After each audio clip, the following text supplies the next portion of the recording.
J'aime bien venir ici, parce que seul l'essentiel y a encore une quelconque importance, une quelconque valeur. Je suis venu pour te voir, me souvenir avec toi et aussi t'apporter des fleurs. Quelqu'un a dit, quand tu es né, tu pleurais et tout le monde souriait autour de toi. Tâche, quand tu vas mourir, de sourire et que tout le monde pleure.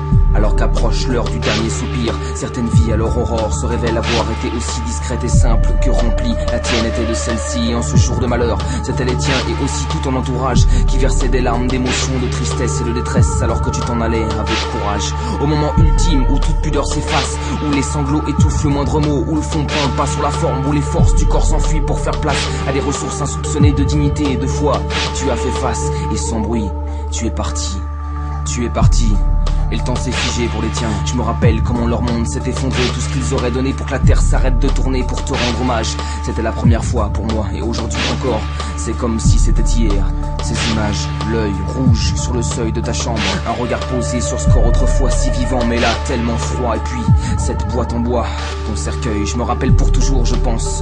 Cette boule coincée dans la gorge qui rend fou, que rien ne semblait pouvoir m'ôter. Parce qu'il existe certains mots qu'aucune pensée, aucun mot ne peut faire passer. Reste le temps qui ne cicatrise pas les plaies, mais peut finir pourtant par les apaiser.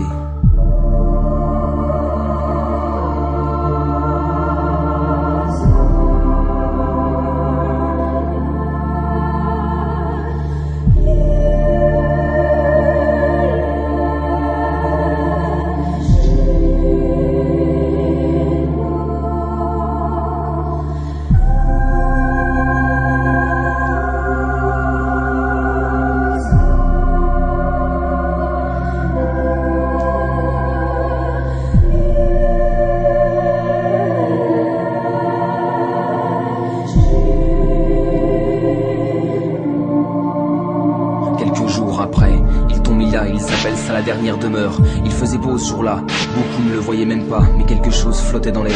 Étrange peut-être, mais par moments je me rappelle, j'aurais juré que tu étais quelque part tout près. Parce qu'au-delà des larmes et des condoléances, je sentais une force transparaître. Une force, comme une sensation intense dans les moments de silence. Impossible de savoir s'il s'agissait d'une absence ou d'une présence.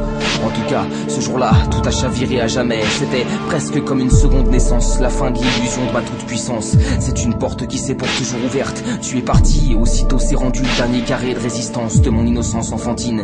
Et maintenant elle est là, tout près, cette idée auparavant si lointaine, cette compréhension intime de la signification du mot ultime. Et puis le temps a passé et je me suis aperçu que la terre avait continué de tourner comme si de rien n'était, et qu'elle tournait encore. Mais moi j'étais assis sur mon bord, le cœur ivre du poids des souvenirs, des regrets, des remords, et je la regardais bouger. J'étais au bord ou en dehors, plus rien ne comptait, alors que je voyais les autres s'agiter, rire, se soucier, vivre.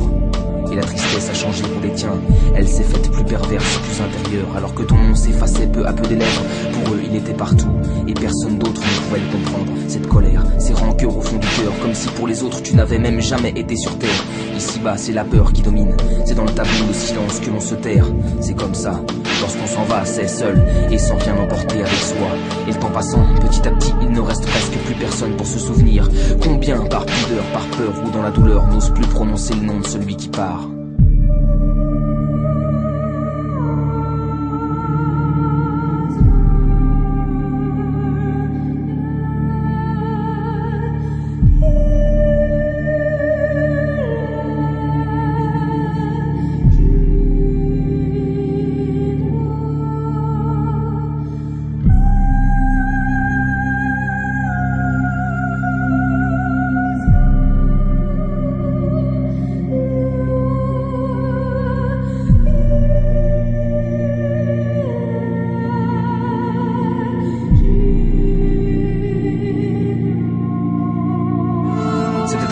Inacceptable, insupportable mais inéluctable. Tu n'étais plus là, et rien ni personne ne pouvait rien y faire. Alors il a bien fallu accepter, et puis enfouir pour continuer, continuer parce que rien d'autre n'était possible. Continuer, alors que tout partout nous rappelait ton image. Il a fallu finir par admettre de n'être qu'un orphelin de plus et comprendre qu'il existait des peines pires encore que la mienne. Et puis, Encore du temps à passer, et j'ai fini par comprendre petit à petit que c'est du pire que le meilleur peut parfois jaillir.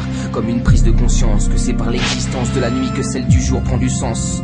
Et puis une envie, celle de vivre chaque jour comme s'il devait être le dernier, intensément. Essayer de saisir la quintessence de la vie, être auprès de ceux qu'on aime, et accorder au reste un peu moins d'importance. Parce qu'une vision nouvelle du superflu et de l'essentiel m'apparaissait à présent comme une évidence. C'est lorsqu'on est au pied du mur qu'un tas de petites choses que l'on a toujours sous les yeux peuvent subitement devenir belles. Et maintenant c'est en confiance que j'avance, habité par ton souvenir et peut-être ta présence. Je suis venu pour te voir, pour te remercier du fond du cœur pour le plus beau cadeau que tu m'aies jamais offert, la vie. Et je suis venu ici pour te le dire, ici où le cours de celle-ci un instant s'arrête, dans ce lieu où je serai un jour à nouveau à côté de toi peut-être. Et je ne sais pas si tu peux entendre mes confidences ou si je suis juste là à parler seul dans le vide sur un caillou. Si elle est une fin ou bien un autre début, cet inconnu qui tient notre vie par les deux bouts. Je sais juste que t'as toujours aimé leur parfum, leur couleur. Alors je reviendrai te voir et t'apporter des fleurs.